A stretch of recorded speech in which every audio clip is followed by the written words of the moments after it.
they'd gone to the website and the website said nothing to do with us, take it up with the hotel.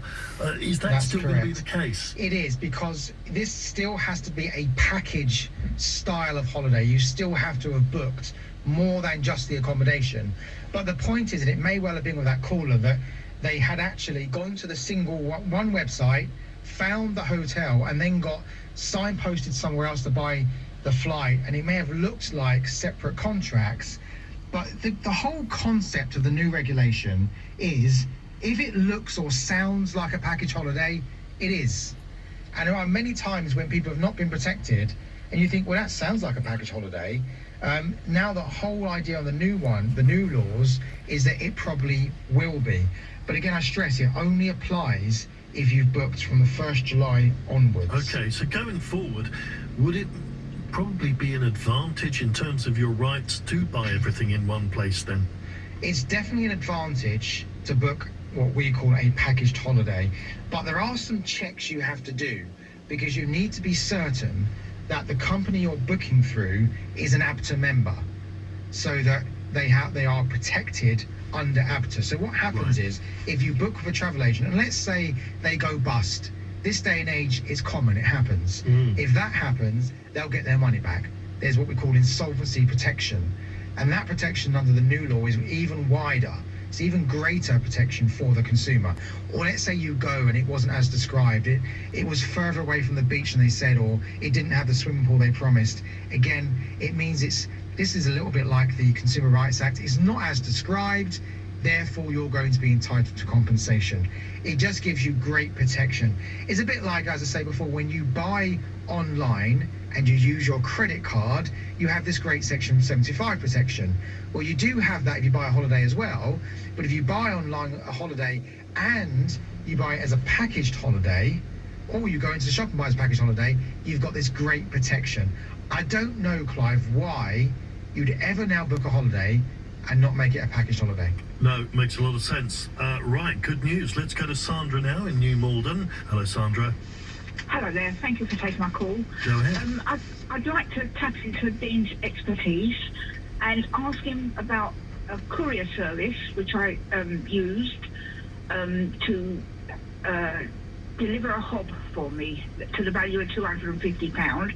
I paid the extra compensation on a one-day delivery service. However, the day it should have arrived, I received on the tracking a notice to say that it had been damaged in transit and they were sending it back to me.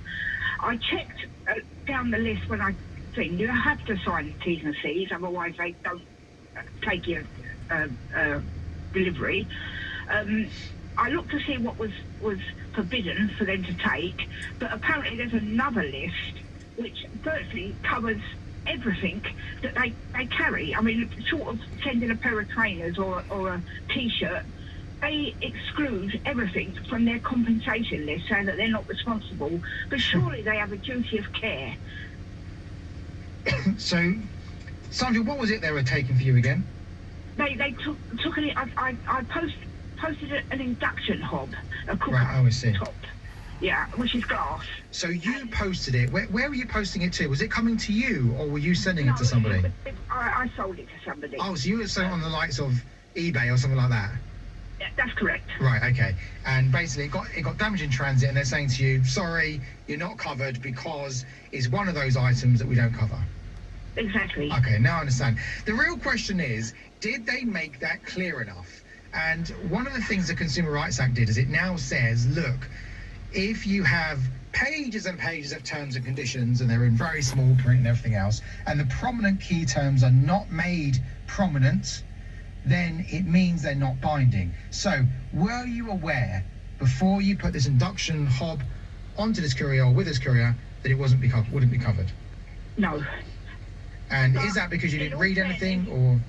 No, I read down the first list, which gives you the list of all their forbidden stuff that they will not carry under no circumstances. Yeah. Glass wasn't one of them, so I assumed, wrongly so, that would be okay to send. It was packed in the manufacturer's packaging, and I put extra packaging round it to make sure that nothing it dug into it and anything would have got in and broke it. So when they returned it to me, and all the packaging is intact.